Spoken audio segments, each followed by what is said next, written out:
most common question asked by the non-Muslim is, why does Islam allow a Muslim man who have more than one wife? What does Islam say? Allah says in the Quran, in Surah Nisa, chapter number 4, verse number 3, marry women of your choice in twos, threes or fours. But if you can't do justice, marry only one. Quran says, marry women of your choice in twos, threes or fours. But if you can't do justice, marry only one. That means only if you can do justice can you marry 2, 3 or 4. Otherwise, marry only one. Quran also says in Surah Nisa chapter 4 verse 129, it is difficult to be just between your wives, but don't turn away from them altogether. Many people think it is compulsory in Islam that you should have 4 wives. It is not compulsory in Islam to have 4 wives. It is optional. Marrying more than one woman is optional in Islam. It is mubah. But if you marry more than one woman, and if you don't do justice, then you're in problem. So if you marry more than one woman, you should be able to do justice between them. Let us analyze what are the logical reasons why Islam permits a Muslim man to have more than one wife. By nature we know males and females are born in equal proportion. But in the pediatric age itself, you ask any medical doctor, he will tell you that medically the female sex is the stronger sex. The female child has more immunity than a male child.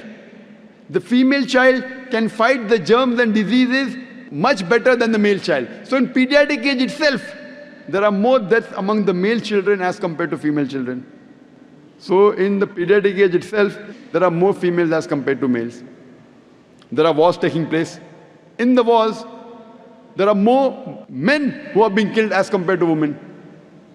As life goes on, deaths take place due to accidents, due to alcoholism, due to drug addiction, due to disease. In all these cases, more males are dying as compared to females. And today's statistics tell us that the average span of a woman is much more than the average span of a man. Today, there are more females in the world as compared to males. In some third world countries, like India, where I come from, the female population is less than the male population. And the reason is because of female infanticide and female feticide. There's a program by the name Let Her Die, under the banner Assignment.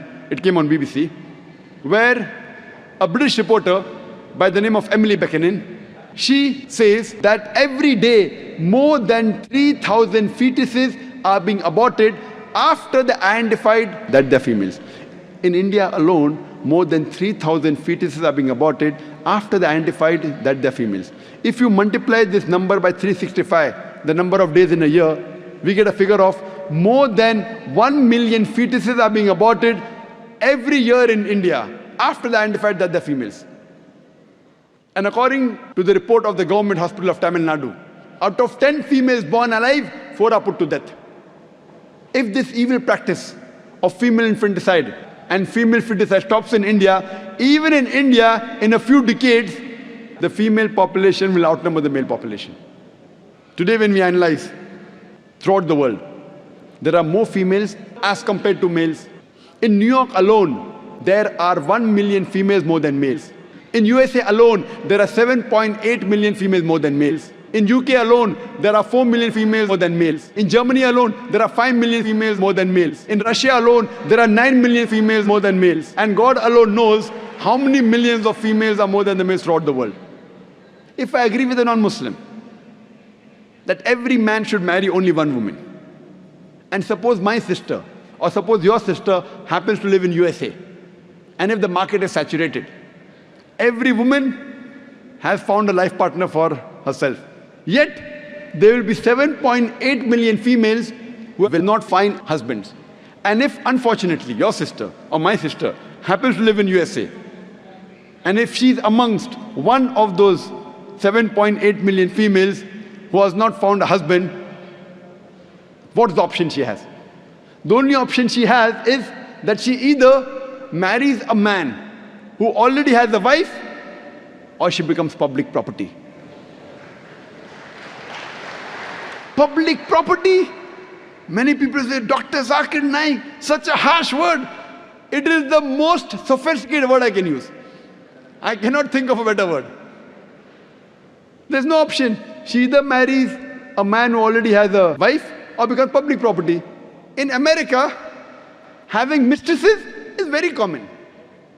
The American statistics tell us, on an average, a man has 8 different sexual partners before he settles down with one.